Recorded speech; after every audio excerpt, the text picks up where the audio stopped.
95. No. Hello, everybody, and welcome back to Dungeon of the Mad Mage. It is session 95. Yay! We get more downtime. Celebrate 95. Wait, episode 100 is going to be during downtime? Oh my! Yeah, right. I'm just gonna nuke Waterdeep at that point. It's just gonna be like Meteor. cuckoo. Lavos arrives. Job done. Destruction reigns. Literally, the only way to survive is to stay in the dungeon. Oh, there you go. There you go. You guys are gonna have forewarning. You're railroading the players. Oh my goodness. Okay, let us go ahead and kick things off with a little bit of a recap. Previously, in the Dungeon of the Mad Mage, the party had been attacked by a group of thieves seeking to steal the Manual of Swiftness and Action from Bones. The theft had been halted, and a short battle followed. This left several members of the group injured, but it left one of the thieves dead, two captured, and the fourth fleeing into the night. In the moments that followed, the party considered what to do with the two captured thieves, as well as the one dead on the cobbles. Vengeance, torture for information, possibilities.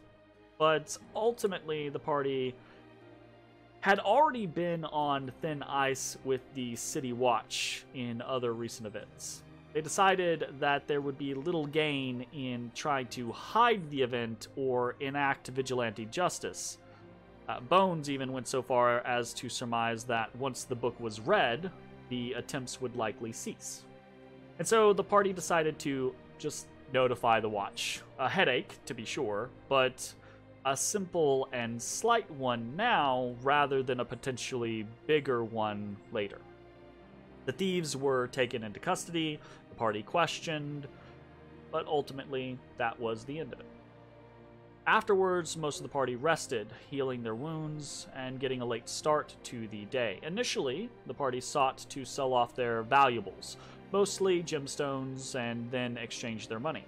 They were learning, however, that most establishments simply didn't deal in the quantity of valuable goods that they were starting to offload.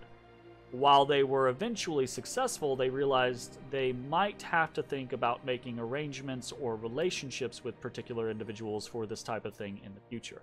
To that end, Bones negotiated rates with the Guild of Fine Carvers in order to be able to consistently exchange large amounts of coin with them. Ezrah, meanwhile, was side-eyed and viewed with suspicion at the Royal Exchequer. And didn't Still, notice. ultimately, everyone was able to finish their tasks in this. Afterwards, or actually during, Ashes contacted Fala to produce more potions of greater healing, and then, having decided to try his own hand at serious alchemy, headed to the Sleeper's Walk, where he contracted with the Guild of Apothecaries and Physicians to learn more about alchemy. He paid a hefty sum to secure tutelage on the subject over the course of the next few days. Matashtai headed to New Olams, the Bard College, on the Lady's Rise, seeking to magically communicate with the members of his order about his mission, and more specifically about the artifacts he was seeking and how to empower them. He met an individual named Ivo Vidak, a bard with the ability of perfect mimicry, and together they contacted Chitara, a compatriot Matashtai had worked with before. Chitara was a bit older, and Matashtai hoped her experience would give him the information that he needed. That, and he realized that she was more likely to respond, and it was more likely that his message wouldn't be deflected. Chitara, for her part, told Matashtai that he should be patient, that he had only acquired 3 of the 7 artifacts, and that these things took time to come into their own. Barring that, she told him to fall back on the old Kalashtar favorite: meditation, communion. Bones visited Falconmere Manor, delivering the good news of Elun's defeat to Jareth and Melanor Fellbranch, and they were both pleased. He then made arrangements to stay at Falconmere Manor while reading the manual, as well as having Jareth and Melanor just keep the book there until it was ready. Jareth and Melanor were both more than happy to do this for Bones. And at the end, that was the decision that they made. After all, Bones could think of no safer place to keep the book than Falconmere. Ezrah, for his part, traveled across the city to visit Mert at the theater, and there he told the old wolf of the many adventures and discoveries that the party had made since they had last spoke. Mert, for his part, informed Ezrah more about the shadow under the mountain, the seriousness of the issues at hand. He told Ezrah of the event of Halaster's High Harvest Tide, when the old mage had been kidnapped and taken from the dungeon, how the shadow had pursued, and how the city's defenders had been all but powerless to stop it, how the event had only ended by defeating the kidnappers and returning Halaster to the dungeon.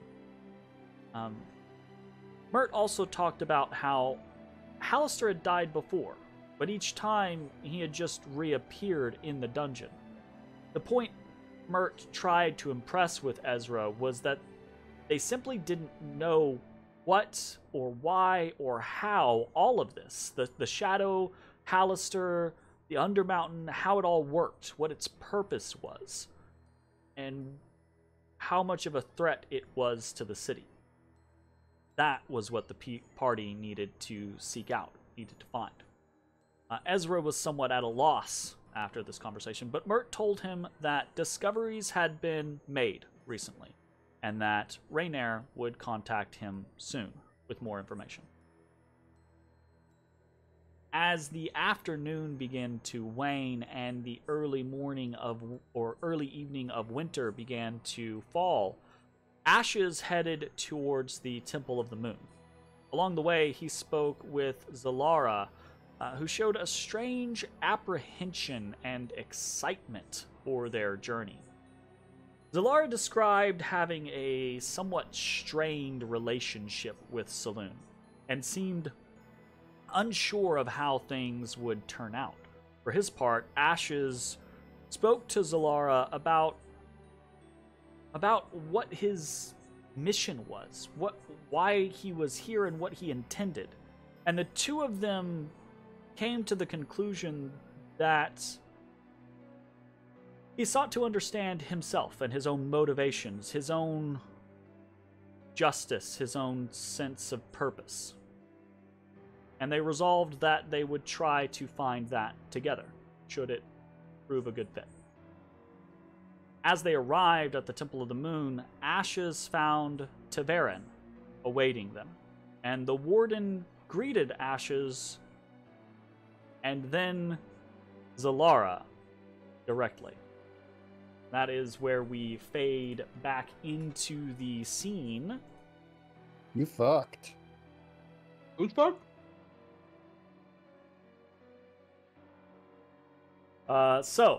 Ashes, you have just, it's the evening, early evening, right? The sun's not quite down yet, but it's starting to fall on the horizon.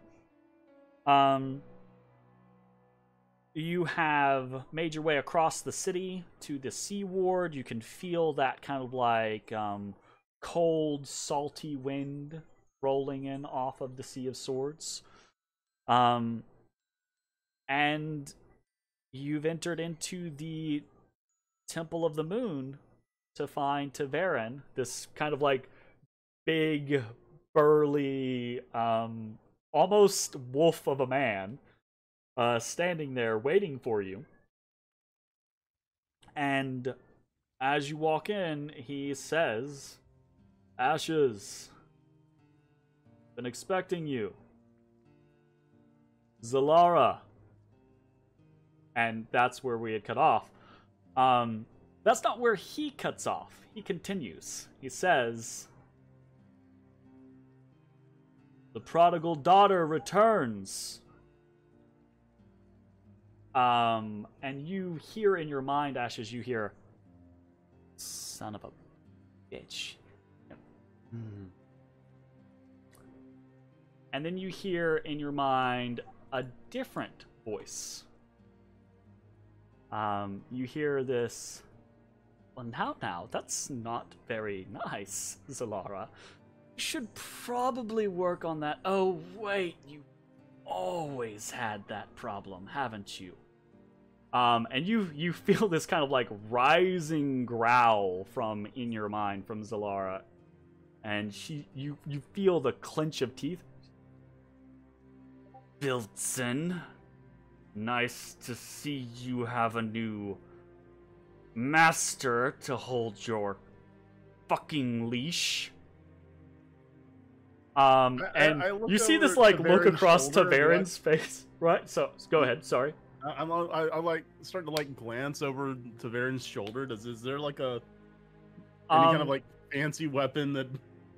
So you see this kind of like Tavaren does this kind of like blink, like does the blink his eyes things, like excuse me, like whoa, right kind of scenario. Like he's a little shocked by this altercation, and then he kind of like catches himself and he chuckles and he reaches behind him with his left hand, and you hear this chink, right, like this unclasping of something, and he puts his hand out and he spins it slightly as he brings it out. And you see there is a glowing sickle with 5 lit runes across the blade. Oh. And he kind of just gestures at you with his other hand and he says, I get the feeling that we're somewhere sidelined in this conversation. You want to let them just talk it out? Far be it from me to interject. He actually like walks over a little ways and he sets the sickle down on one of the benches, and he just kind of like gestures at you. And he says, "Okay, I'm not exactly against an altercation, but there feels like some bad blood here. I'd rather not sit through this." Do you wanna, Zalara? You wanna iron this out? You hear this kind of like in your mind. She says, "I don't care. It doesn't matter. It doesn't matter anyways. Do whatever you want." Okay. And I'll do the same. Whatever you do is the wrong answer. Yeah, I'll pull You draw out out. Zalara, right? And you see the glowing blade of flint, right, with the singular That's rune lit up. And Tavaren kind of like nods at you and he goes, "Nice. Not only do you carry the blade, but she responds to you. It's good. Very good." Yeah, I'm still trying to figure out if that response is positive or negative, but we're working on it.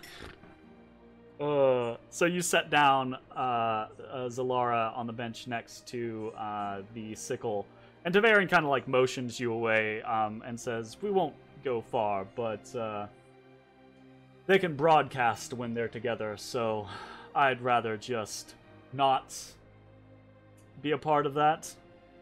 So he kind of like motions you back over to one of the walls nearby.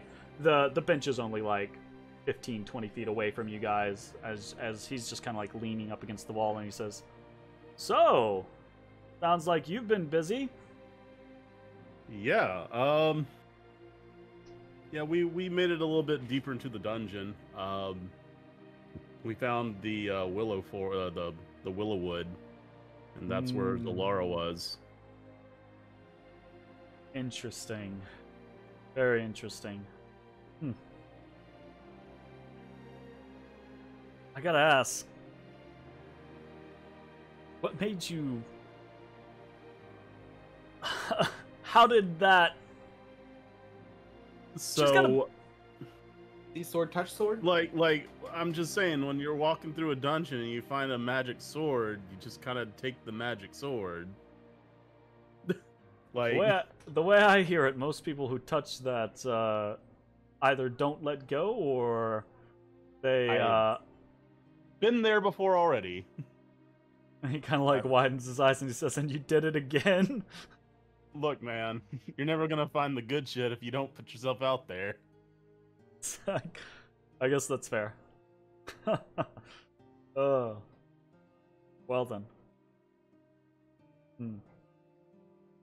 We've been expecting you. Amnestria, she had a vision. I'm assuming whenever your bond was forged with Zalara. Zalara's been gone for a very, very long time. Yeah, she hasn't really told me a whole lot about that. She mostly keeps to herself about her past. She's let me in a little bit, but I don't push. I can respect that on both sides of the equation, you and her. I'm not here to break any particular news to you or anything like that, but Amnestria sensed your approach, sensed an intent, and sent me down to treat with you. Right. What brings you here? Oh, well, we just finished a bunch of stuff and decided to come up topsided, deal with some things up here, pick up some equipment, restock, before we head back down. Probably going to stay down for a while. Ashes, what afterwards. brings you here? Well, I mean, it's a few things, but like I still owe the temple for. You don't owe the temple anything. I know I don't owe the temple, but I feel indebted for the services rendered. I free you of your debt. You no longer have indebtedness to us. Fair, I understand, but do you I would understand? I'd still like to contribute to the temple if I can. Ashes. The point I'm trying to make is, if you're here, we want you here because you want to be here, not because you feel a debt. I definitely want to be here. Also, I mean, getting a little, like, I guess, metaphysical or whatever it is. It's like there are some things I'm trying to work out, and I feel like maybe the answers can be here. So, yes, I would like to be here. Here is good. He kind of like looks at you and he lifts an eyebrow and he says, "I'm relatively familiar with the Order of Sharp Teeth. They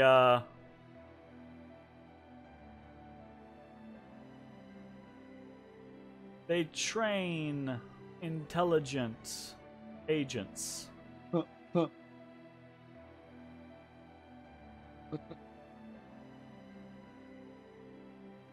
Bro, just because you're smart doesn't mean you're self-actualized. Yeah. He says, he takes a pause, right? Like he's trying to word this particularly. He says,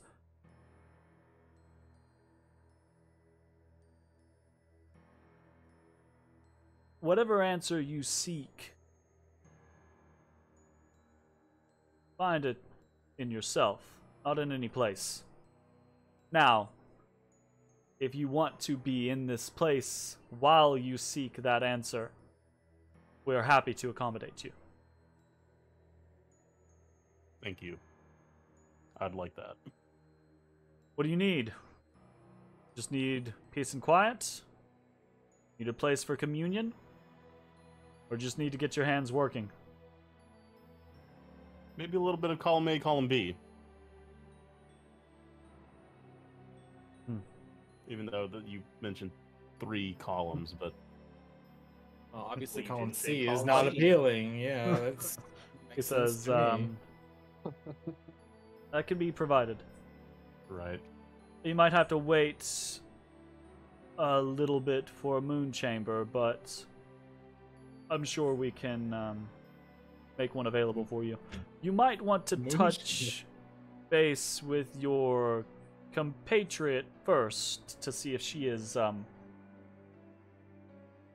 comfortable getting so close. I will say, she was very, very, I wouldn't say against coming here, but she seemed reluctant. Apprehensive. Damn tattletale, bro. I don't know much of her history myself before my time, but well, she's a powerful creation. I hear. Hildson only has 5 runes, and he's astonishing, honestly.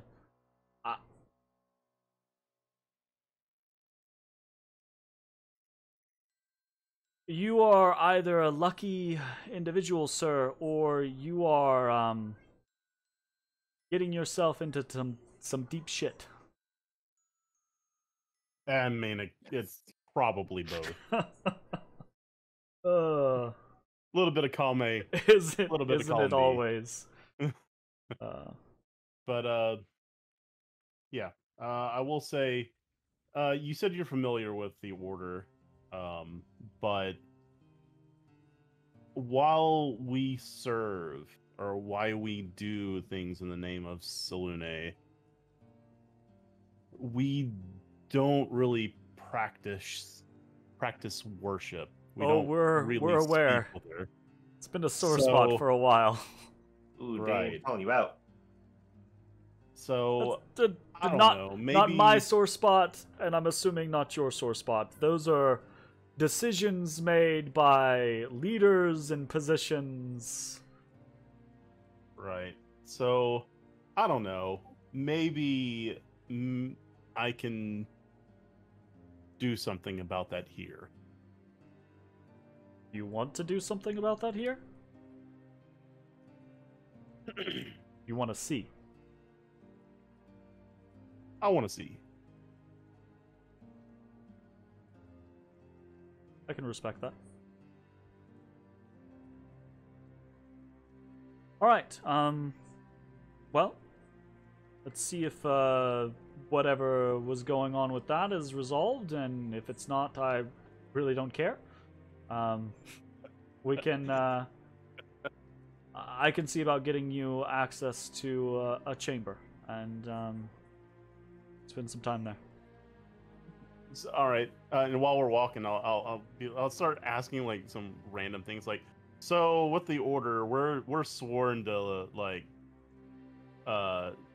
sobriety and celibacy and whatnot. Is that a thing for? You're celibate? Goddamn. It's hereditary. The curse is hereditary. Tavarin looks at you and he says, "God, no." The Night White Lady is... Well, there are a lot of things that happen, or are known to happen, at night. I like the Olympic Games and their cardboard beds. Look, that's a myth. I mean, not the beds. They are cardboard, but they're not anti-sex beds. Yeah. I know. It's so they can be recycled after the Olympics. But back to game. They're Fucking month. we're careful. We are cautious. But Right. This is a temple. We have ways of handling issues. That's yeah. If anything, right. So this is a good opportunity. How close do I get to the Zalar before I can start hearing conversation again? So I can figure out what the range of her. Do you open your mind? Is the question. Then as soon as you actually open your mind to her, you guys aren't far enough away for it to not work. As soon as you're like, can I still hear them? Yep, you can still hear them, and they're basically just yelling at each other.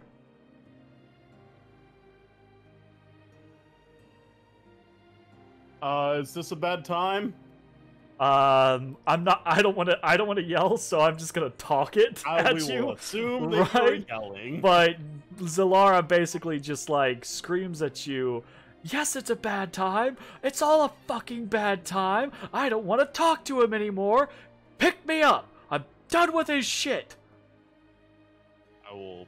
And you're hearing like up sniping before remarks I from go. Biltzen the entire time, like, of course, you're done with my shit, just like you were done with my shit 1,200 fucking years ago, Zalara. 1,200. Oh, did they date? I Anyways. missed that. That's a bunch of years. Anyway. Ford and the Scythe dated. So Taverin Well, picks they up were elves the before sickle that. and reconnects Oh, it. that's fair. Okay. And then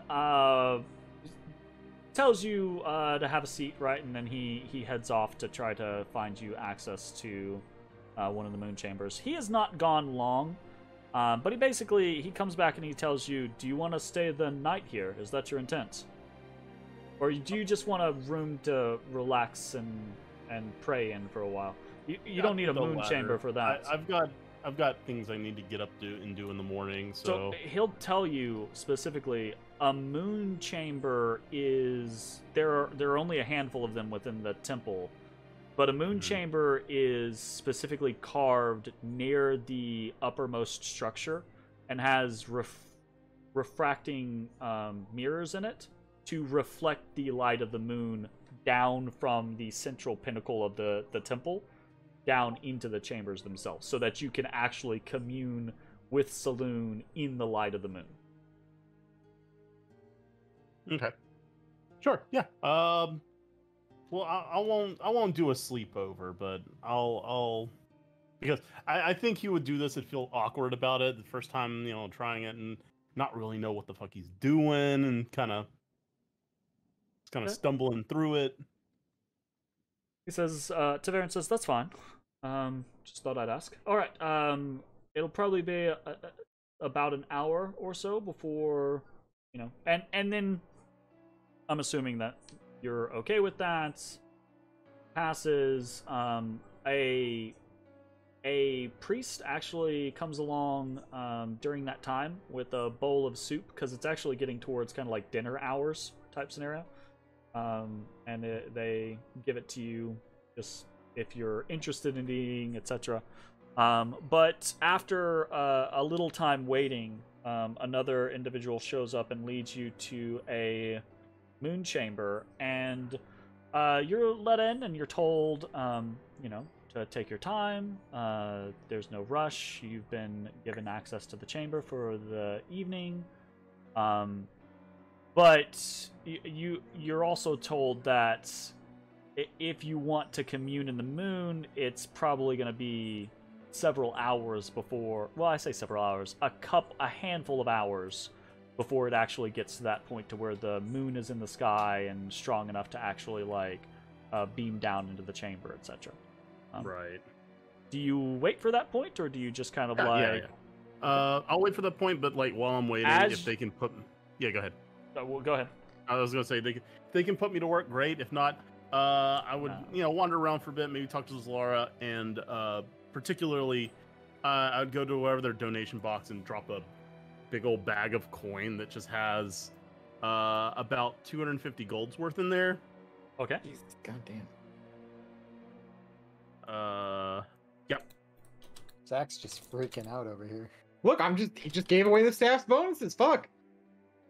The staff's bonuses. I will pay that myself if necessary, as well. Okay. So a few hours pass of you either doing minor work or just relaxing. As the hours get, or as the time gets closer to this actual potential communion, Zalara kind of talks a little bit more. She kind of gets a little chatty, and she's not really talking about anything. She just seems apprehensive. She seems nervous, right? And as if you're out of the chamber, as you're going back to the chamber towards this period, she says, "Oh, all right, look, Ashes. Okay, look, I might have been previously. Okay, so I'd mentioned that I had a little period where I was very, very dedicated to Selûne, and then I had a kind of, not a falling out necessarily, but a growing period where I broadened my horizons and ended up in a stone.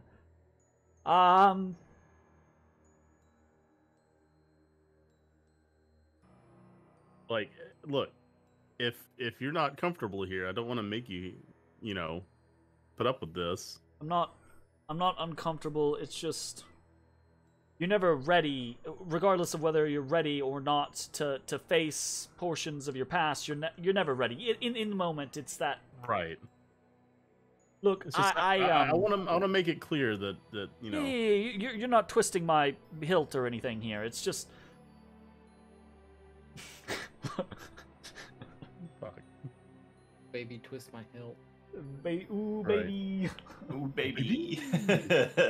She says,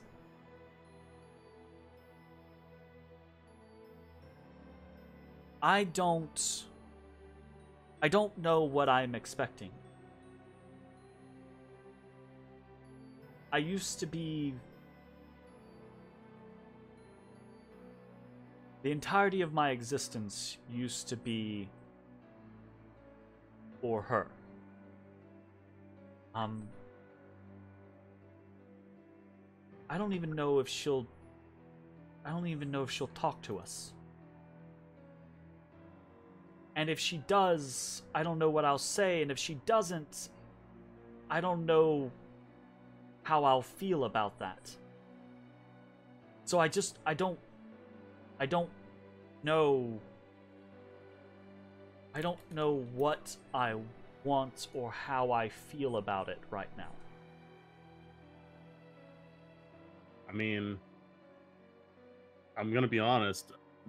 Whatever is going to happen, I do not expect for this to end in me speaking with a literal god. You hear this kind of like, you're going into communion in one of her most important temples, in a chamber specifically designed to promote speaking with her, with a moon blade on your hip. And a moonlight on your hip. Right. I think well, the cool, odds might Precious. be in your favor. I mean, sure. It's just, I don't know. I've never considered myself a very religious person, so honestly, I don't know. I really don't know what to expect out of this at all. But I'm willing to find out.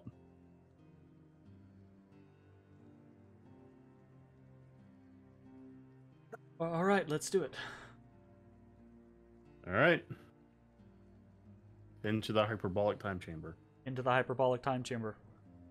All right, so this is happening in the evening. What's going on with all the rest of you this evening? So let's pop over to Ezrah. Ezrah, after your conversation with Mert, what did you head off to do? Or was it just basically back home? If I recall correctly, it was probably late afternoon at that point. It was late afternoon at that point. I would have headed back to Troll Skull. Breaded, feasted with whomever is there, and yeah. Any time spent up in the manor? Eventually, yeah.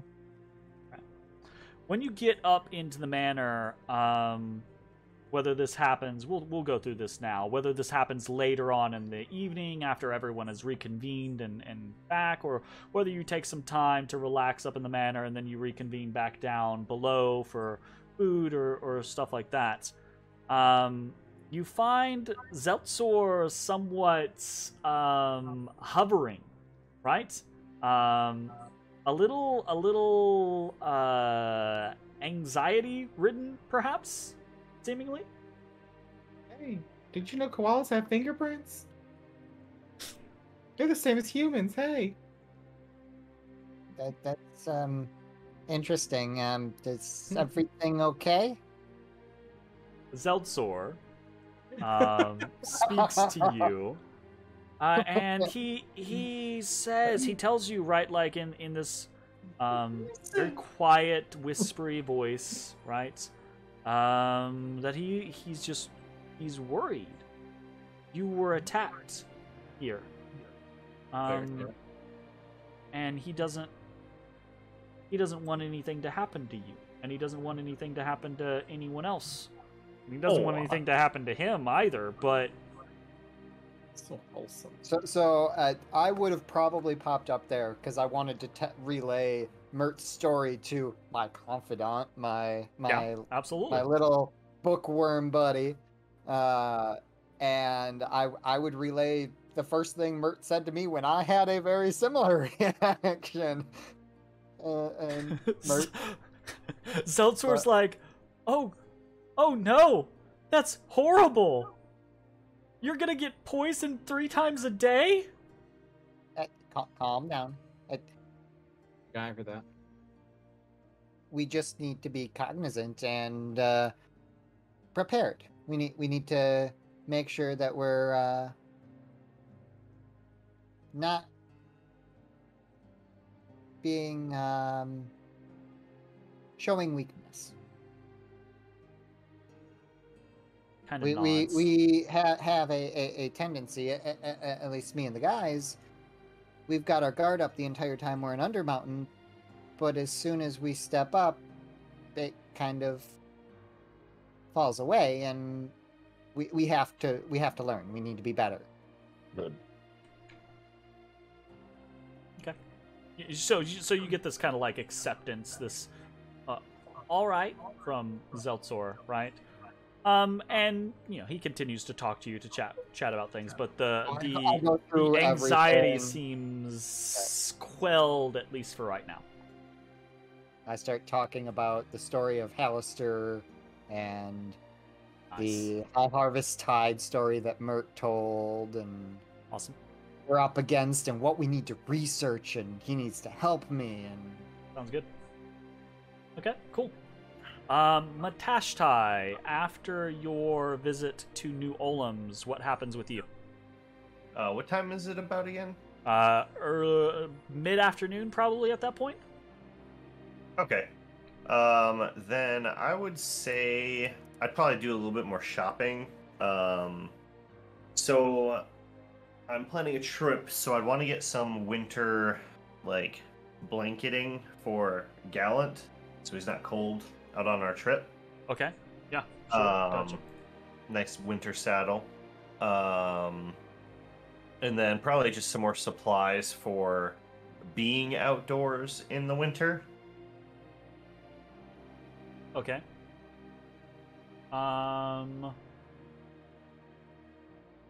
Roll me a persuasion check. Okay. Very good at those. Okay, not the greatest. So you don't have trouble finding this type of gear or anything like that, but you also have 0 success haggling anything or schmoozing anyone or finding sales or deals or anything like that. But it's I mean, again, it's still a simple enough type of process. The most expensive part is the actual, like, good, solid equipment for Gallant, right? Winter barding and those types of things, etc. Probably to the plan of your current trip, supplies will run you probably about 25 gold for everything. Okay. That's for warm wear for Gallant, plenty of feed, plenty of supplies for you, generic supplies, right? Like outdoor survival stuff, fire starting stuff, tent stuff, food stuff, etc., etc. All that type of stuff. Okay. And then I go looking for a like herbalist. Okay. Sure. What are you trying to accomplish? Trying to get me some sweet hallucinogenic tea stuff. Ah, right. You're trying to vision quest. Understood. Mm-hmm. Okay. I had a guy for that. Gad did have a guy for that. There are fortunately, right, there are illicit, illegal substances, like harmful substances that are kind of like underground trade in Waterdeep. But then there's also, this is a place of magic and weird. It's a weird world, right? So there are plenty of herbalists that just sell trippy stuff, right? Stuff that you can smoke, or stuff that you can drink, or stuff that you can consume, etc. That will meet your specifications. Okay. How much do you need? Like 3 evenings worth. Okay, so these types of things are a little pricier, right? Okay. But even in the pricey-ish nature of them, they're not expensive. They're expensive for your common individual, right? So it's basically about 5 gold per dose. Okay. So about 15. Yep. Okay. Bro, you better get in and get some extra. You don't want to run out. It's true. What if I mess up the first time? I should get 1 extra. Yeah, what happens if you spill it or like it freezes? Like, bro, you gotta get extra. That's a good call. I get an extra dose just in case. Get an extra dose, just in case. Sounds great.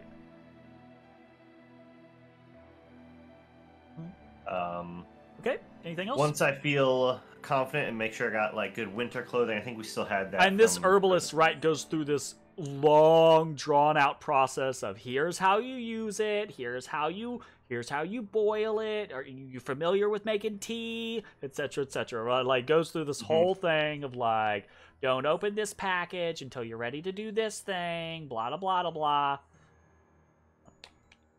You get detailed instructions.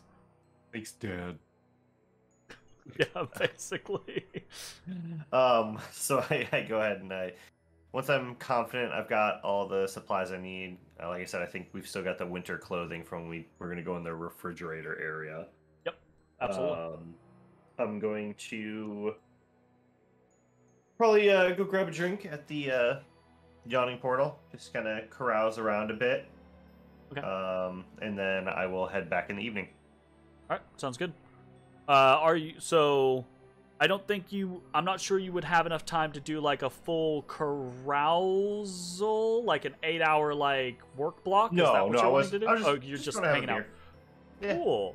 Sounds real fucking dope. While you are there, you witness a little bit of a bard duel. It's not really there's not actually like a bard duel that happens, but there is definitely some passive aggressive playing of music back and forth. Matashtai is familiar with 3 Strings, one of the local individuals that plays at the Yawning Portal. That's my boy. There is a individual that I think Matashtai has never met there this evening. Let me make sure I'm good on the description for this person.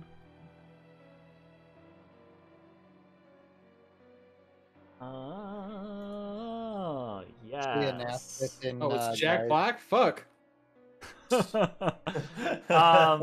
So this individual is a sun elf man. Their sharp features, long blonde flowing hair, right? A beautiful individual, and he has this kind of like this natural charm. He smiles and he winks at everyone, right? There's a big half orc that kind of like looms over him as like a bodyguard, and he just kind of like goes through this situation where Three Strings will play something for a little while, and then this guy will like interject, like override whatever it is that Three Strings is playing for a little bit. And it's not super aggressive, but it's definitely like this passive aggressive like exchange over the course of about at 30 minutes to an hour between them. And there's almost like this line of tension running down the middle of the bar between like two halves with this individual on one side and then Three Strings on the other side. You find out, just vicariously, that this other individual is a person by the name of Davil Starsong. Davil Starsong. Why do I know that name? Because you know that name. It's a individual from Dragon Heist. Zach's like, I don't fucking know. I'm gonna look at remember my it, but people. Davil. it's I don't, very have, Mitch's familiar. I other don't rival. have a note for him. Wasn't he Mitch's other rival? Can you stop throwing rivals at Mitch? I have so many rivals. He and Tulip had a bit of an exchange, I Oh, believe. right. Okay.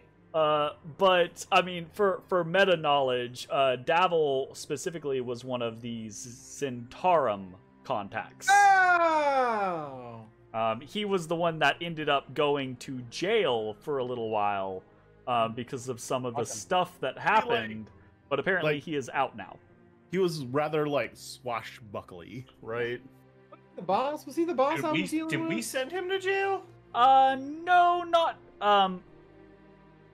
recall directly. that the Growlhund Villa events got a little Oh, right. heated, and the Zentarum right. were somewhat involved in that. So a bunch of like the heads of the local Zentarum got like, you know, some of them got slaps on the wrists, some of them got actually sent to jail, some of them got sent to the mines for a little while. Davil disappeared after that and apparently is back. There you go. Not the. But I mean, Yeah, all of this those days. information is Matashtai would be able to glean this information through drunken conversations, basically. Okay. But there seems to be somewhat of a rivalry between Three Strings and Starsong. Pretty dope. should I'll pop a stun him squat. so he fucks it up. I'll pop a squat right in the middle. You're actually like 3 seats over from Obaya, who's like, they've been like this for 3 days. Wow. Not Love it. Damn. consistently, but, you know, off and on. Yeah. Like Pringles. I get a beer. There's 2 boys walking around with their dicks waving in the wind. Hold on. How are Pringles off and on? I need you to explain that comment. He's not even listening now. Huh? Like Pringles? Yeah, I don't think he I heard you. missed that. Jay said he's Pringles are Googling like off something. and on. Is he searching for a meme? It's like no, that was a comment towards them going for 3 days. Like once you pop, you don't stop. Oh, Okay. Sorry. sorry. That All one right. definitely lost me. Anyways, Yeah. Matashtai, anything Everyone else is for heard. you, or do you just kind of like take in the experience and then head back home? Nah, I'm just chilling and then I head on back. Sounds good. Bones. That's me, Last we baby. heard from you, you had conversed with Jareth and Melanor, and then left the manual with them, and I had headed done that, on yes. back. Any other plans? What day is it? It is still the 30th. late afternoon, early evening of the 29th. Wait, the 29th? Yeah, we're still on the 29th. Is there a 30th of this month? Yes, there is. Hold on, I need to bring up the group timeline. Everyone hold, please. Yes, I see. Interesting. Okay. Yeah. I don't want to do anything else today. Okay, sounds good. You don't head back mess home, around. and then we will just pop back over to Ashes. Ashes, you and Zalara enter into this moon chamber. There are no furnishings. There's no bench or anything like that. There's just this small chamber, the small stone chamber, and in the center is this shaft, this beam of moonlight coming down from a small hole in the ceiling. And you can feel kind of like that anxiousness from Zalara. And she says, all right, okay, yeah, sure. We just jump into the cold, right? Right. Just don't think about it. All right, in we go. So I'm assuming there's like, is there like a central beam? Yeah. Okay. And I mean, So, it radiates out, so it's enough to like encompass like a whole 5-foot section for you to be in. So all right. So not sure what I'm doing, but I'll like get to the beam and I guess get on my knees, right? You Still gonna sitting kneel? up- Are we? Do we Yeah. kneel? Is that a thing? Sure. Like, And here, I'll take Solara and actually like lay her down And directly into the sun. or The moon. moonlight just cascades over the blade. It looks like the blade is kind of like drawing it in, absorbing it. You've never seen Zalara so resplendent, and she's like, "Oh, yeah, I think, yeah, that feels damn, I right, look good." right? Yeah. Like, this is how we do this." Right, surely. Okay.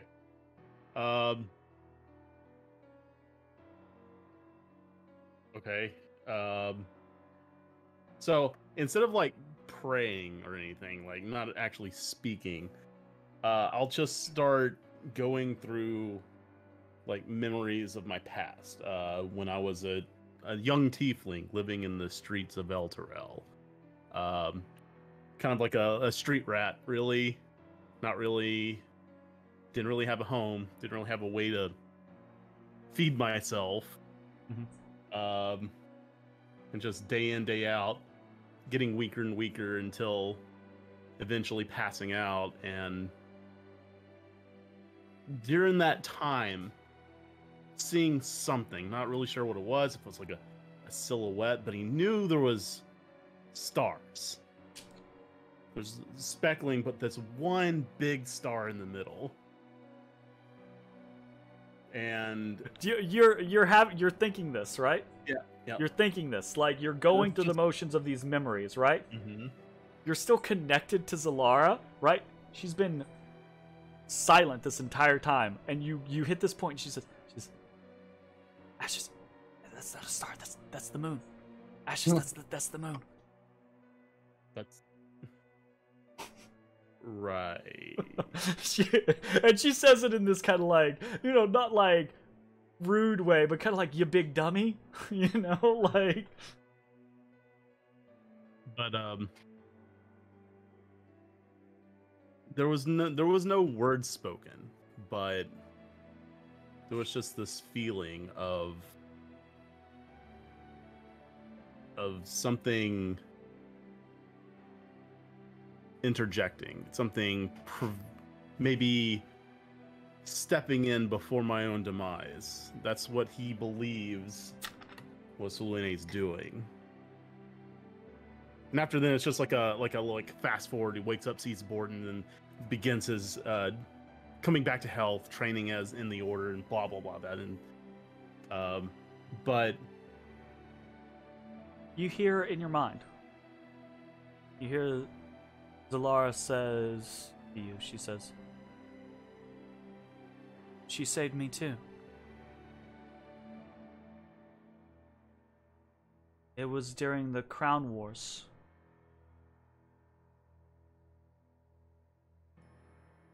Our town was attacked. destroyed.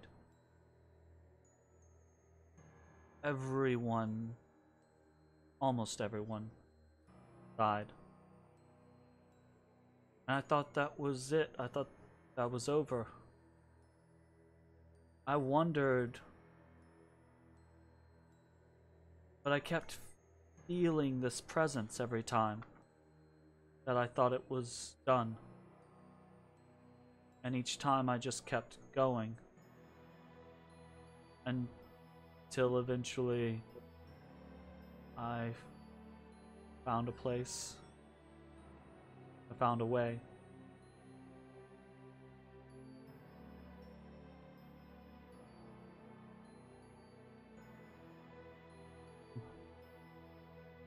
I don't know if it was her. Honestly. Makes Same as the you. two of us. Isn't that strange?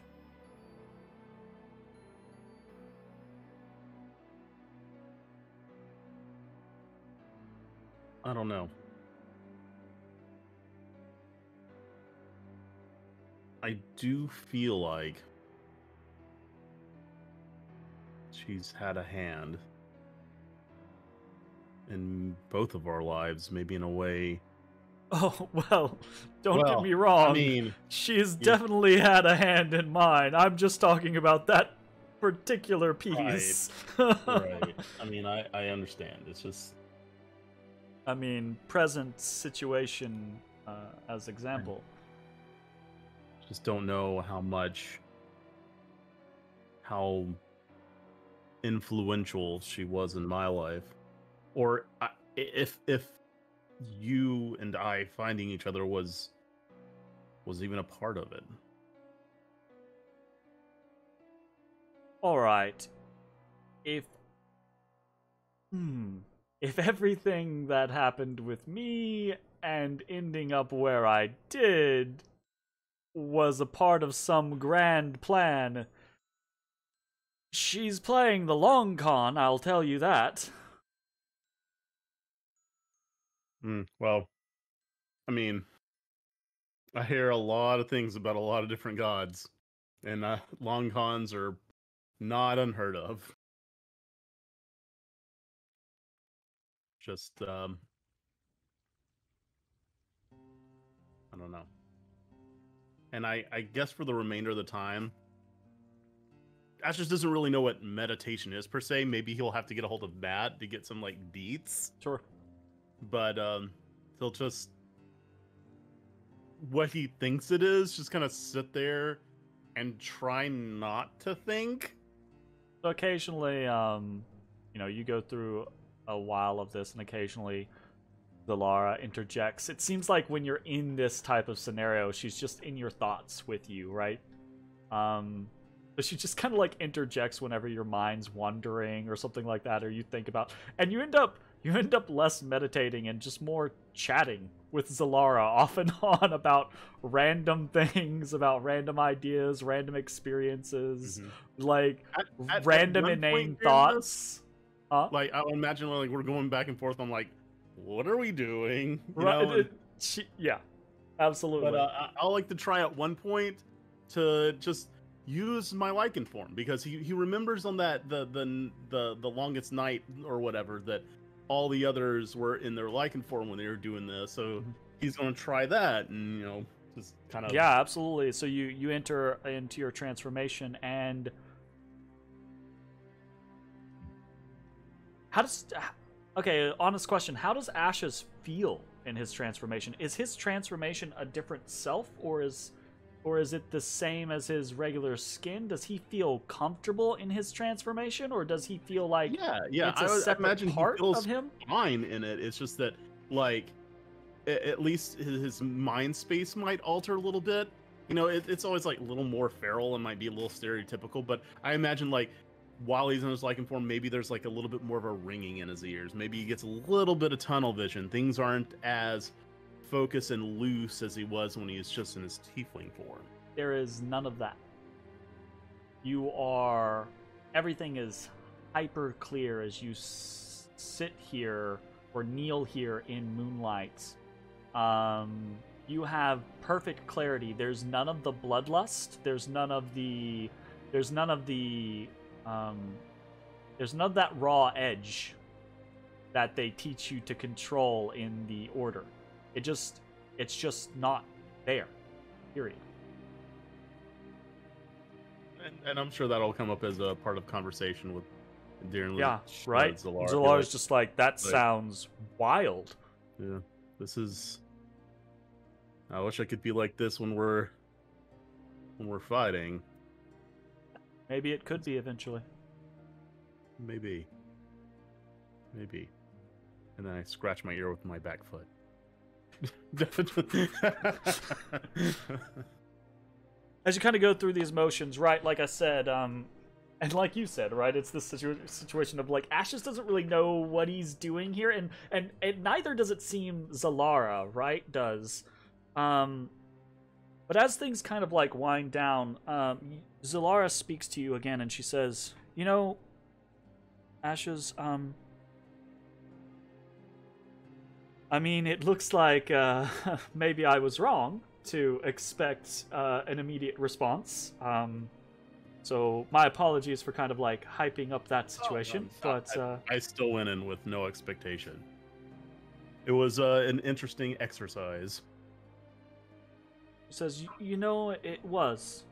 And even if we didn't get to have a connection or speak with Selune or whatever it is that this is supposed to foster, I'm still glad we did it. It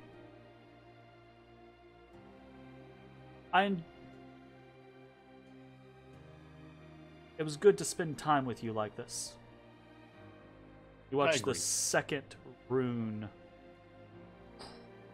fill in with light. Oh shit. You feel this. Yeah, right? You feel this warmth kind of wash over you, and this deepening of the bond that you share with Zilaretsko. And I will send you some... Ilargia? Jeez, that name is ridiculous, Jeremy. What? Zilaretsko. Ilargia. Yeah. Ilargia? Yeah. It's either Ilargia or Ilargia. I like the pronunciation of Ilargia, but not an H in the entire name. Hey, I'm getting better. For sure, that's purposeful. Nice. I think I just picked a language that doesn't have H's.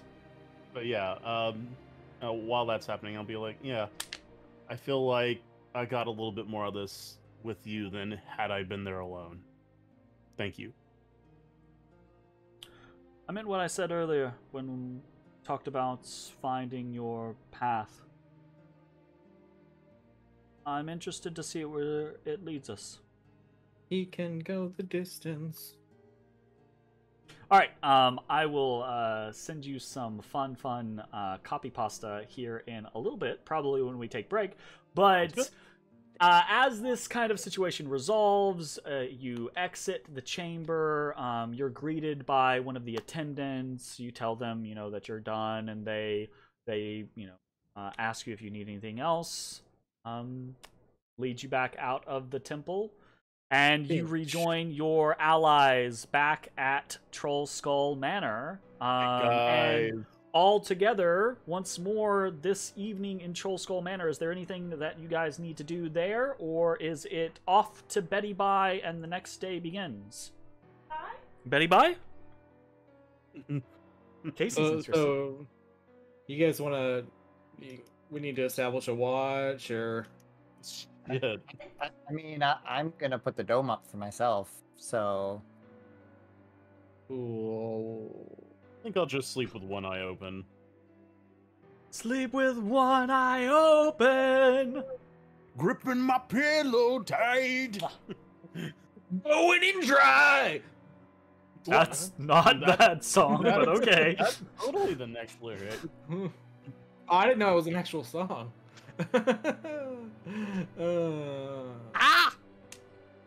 That tickles. Come on, man. Stop that. Gotcha. Gripping my pillow at night is Metallica? Gripping my pillow tight. Exit light. Enter night. And tonight, take my hand. Lost in Neverland. I played that on Rock Band. I played drums. I still remember the. My God, muscle memory is a fucking thing, ain't it? All right. Anyways, so are you guys doing anything tonight, or are you done? So Ezra would collect everyone's contributions towards I contribute. our annual bonus that we're going to give to Okay. our staff. Very cool. Very cool. With the intent of talking with Sine in the morning to make sure that's distributed Gotcha. before everyone's vacation. Sounds cool. All right. Fantastic. And then Ezra goes into his room, casts a 10-minute ritual to put a dome up, and I follow Ezra into his room. Everyone's just gonna sleep in Ezra's bed from now on. You guys just get like a double king bed and throw it in one chamber, and everyone just sleeps in that chamber in the dome. The big pillow party. You are muted, Mitch. I sleep in my room. Mitch is like, I didn't even get hit. I don't give a shit. Let's go. must be nice. 36. I got hit once and I should have died. By the way, Jeremy, we actually haven't talked about this. Did we talk about what was taken from Ashes? Actually, yeah. I need you to. This is basically gonna be random. I just need you to roll me a d20. Okay. It was a 19. Fucking A. Everything. No, not everything. It's only a single thing, but it is. Ooh. Well, I guess that's not horrible. It's adamantine armor. No, it's a one. Yeah, because I'm assuming, right? Like you carry so much coin on your person at any given time. You probably have multiple bags, multiple pouches, the backpack, etc. That type of thing. Like the pouch I dropped off at the Temple of the Moon. That was just one of many. It was a pouch with 95 gold in it. Okie dokie. 95 gold? Jesus. You're gonna go cut up their beds? Yep, If I can find them, I'd do it, dude. 95. I'd reenact that scene from Oz. What? Nope. What scene? Nope. Oh, the one where what's his name? Anna Brucey cuts into the dude's muscles, saying, "Oh, we gotta find contraband." And he starts cutting them. He's basically torturing him, but it was like under the guise of finding contraband. Anna Brucey was also a prisoner, but he like was kind of like trusted to keep him in line and shit. Oz is a really old show and it's really traumatic. Oof. Fucking oof. Hard pass. All right. So as Ezra beds down, And he both. spends a little bit of time channeling his elemental magics, like shocking grasp, and trying to flare his vitiligo, and messing with that a little bit, trying to better understand his. You have some Frankenstein moments where you self-shock. It's alive! It's alive! I'm alive. Yeah. I'm resistant to it, so. Gotta shock himself to feel but something. there's, much like every time there's a big storm or some sort of magical storm element, right? You have that kind of reaction via your vitiligo. So there are definite reactions. Hey Matthew, do you have the shattered Frostfallian diamond in your bag? I don't even know what that is. It was one of the thing. It was one of the things we got from the walk. I think we split those things. Let me pull up my bag of holding. I don't think I have that though. Oh, I bet you it's the fist-sized diamond. I have it. Never mind. Okay. I thought I had it, but I couldn't remember, and it's notated very badly in my notes. Good to know. Whose fault is that? I don't know. Someone must have said a fist-sized diamond. I would not have put a hyphen in there. So, yeah, I obviously copy and pasted it from someone. Obviously. Or you quoted it badly when someone said it. That seems unlikely. Very unlikely. Okay. It sounds like you guys are heading down to bed. So, you sleep as Leandry I leave a note in my room. makes It their says, rounds. It says, "Fuck you, no book, no book here, cat face." Okay. And the night passes uneventfully. On the morrow, as you all begin to break your fast, head down into the lifted spirits, etc. Ezra would have woken up fairly earlier than everyone, like usual, and pulled Sine aside Okay, sure. with the amount of money, denotating what it is for. Okay, what is the amount of money, and what are you denotating that it's for? 255 gold pieces, 255 gold pieces. which is 1 month's pay for each of our paid staff members. We're ruining the economy single-handedly. We are keeping our staff because, as you said, you like to pay extra for accommodation and I said convenience is what I said. whatever. Same fucking thing. All right. Sine says this will be very appreciated. You're not always around, and that's fine. Sometimes things get a little hairy, and you all have, I think, done a good job responding to that. But these types of things, they're appreciated. They go a long way to making sure everyone feels appreciated, and that's a little slice of extra is worth it. We understand that we may not have enough time to be personable and get to know you as well as we all would like to. It just life of an adventure. You're busy doing important things, and this is a business venture for you, a home.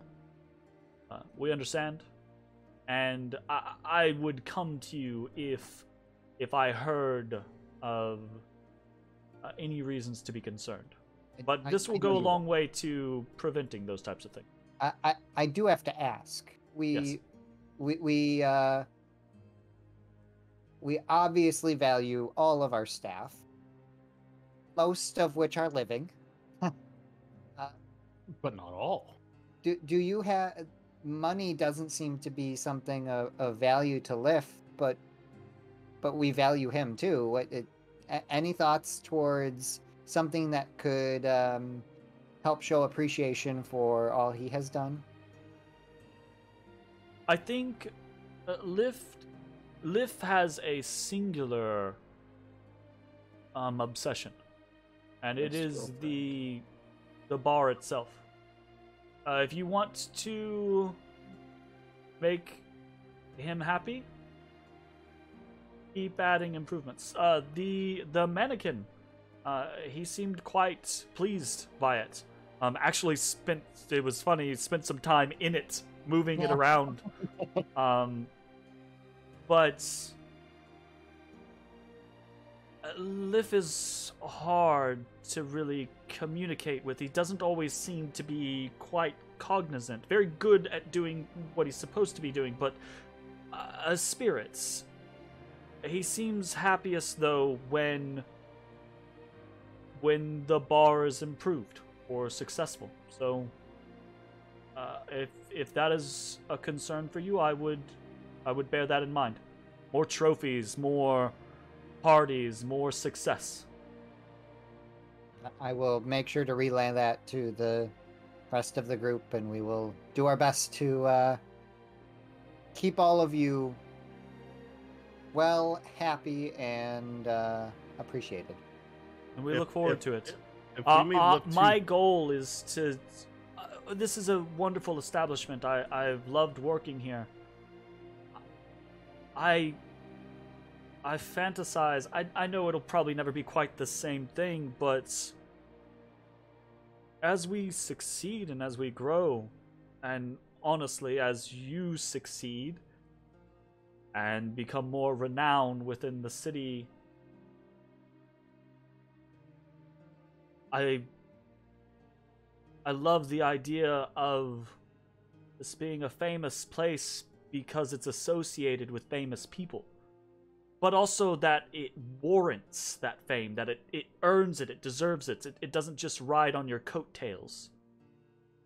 Though I'm not opposed to getting there via that method. I will say the last bout got a little close. We know what we're risking down there, and we want you all well taken care of while we can. We'll do our best up here. Keep doing yours. Thank you. Alright, sweet.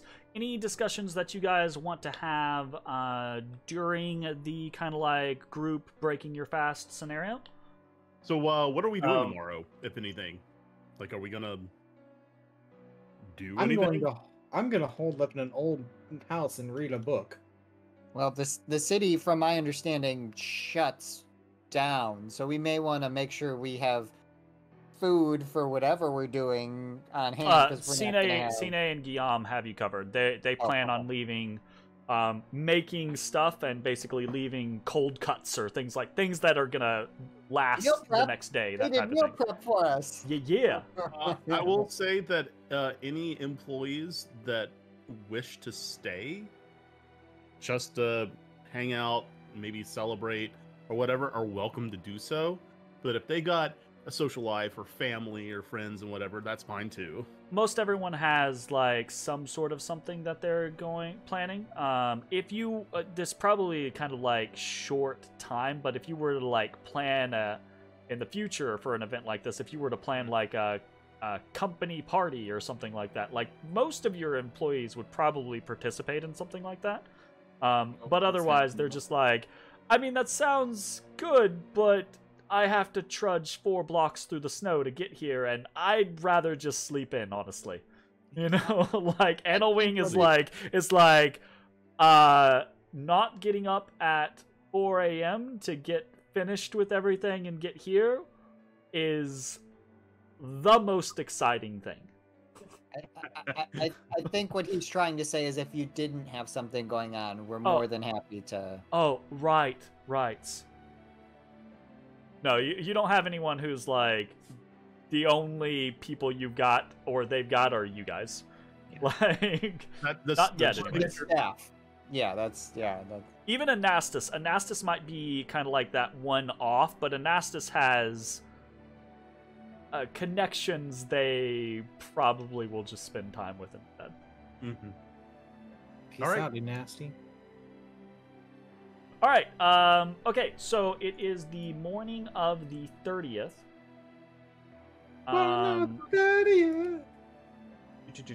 Let me check stuff real quick. Bloop, bloop, bloop, bloop. Fine. Bloop. Bloop. Aha. Bloop. I collect the potion that I started brewing yesterday. Aha. Okay, cool.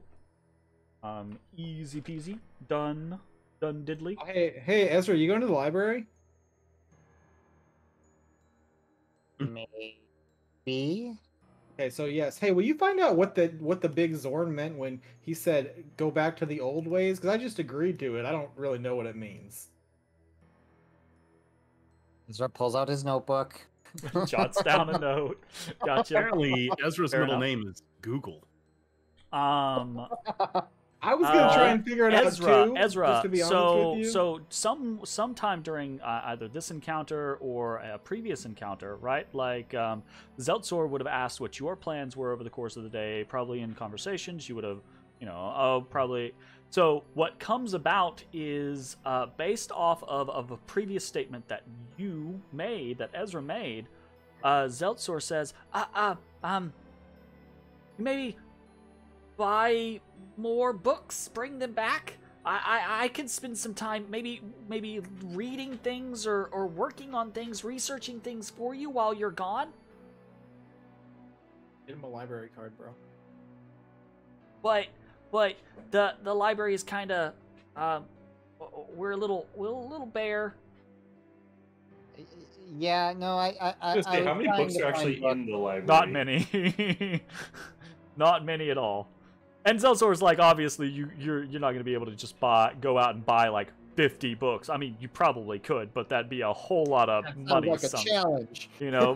But Zelzor is basically just right like making that statement of like, keep an eye out, right? I want to help. You said it yourself that we all have to be cognizant. We have to keep our guard up. We have to do what we can, and this is what I can. I agree. I appreciate the sentiment, and I will keep my eyes peeled for any useful tomes that you can assist in this very. He's all like, yeah. Very serious quarry that we find ourselves in.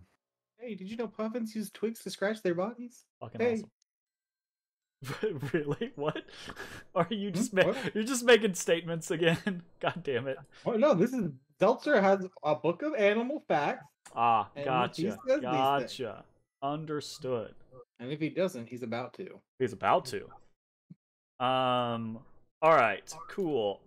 Didn't Ezra buy a Volo's Guide to Monsters? There's no way he hasn't been doing this stupid I shit. actually bought it, but I think I Kinda might funny. have given it to Ezra.